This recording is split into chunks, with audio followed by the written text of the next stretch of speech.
உங்க அப்பாவை விட நல்லா பாத்துப்பேன்னு சொன்னான். சூப்பரா பாத்துக்கிறேன்.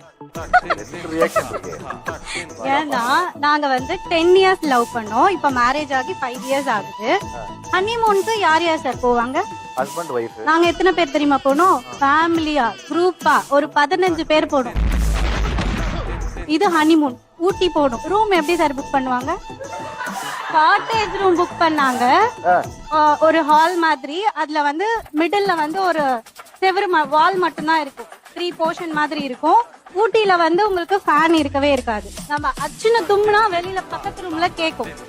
அப்படி இருக்கும்போது அங்க எப்படி நம்ம ஹனிமூன் செலிப்ரேட் பண்ண முடியும்? அடியே ராத்தி அக்னிஹோத்ரி, நல்லா டின்பீர் மாதிரி இருக்கும்போதே நினைச்சேன்டி. யார் இந்த பொண்ணு என்னன்னு தெரியாது, எவ்வளவு பொறுப்பா புத்திசாலியா நடந்துக்குது. இந்த மாதிரி ஒரு பொண்ணை பார்த்து நான் கல்யாணம் பண்ணிக்கிறேன்னு சொல்லியிருந்தா கூட சரின்னு சொல்லியிருப்பேன். Oh really?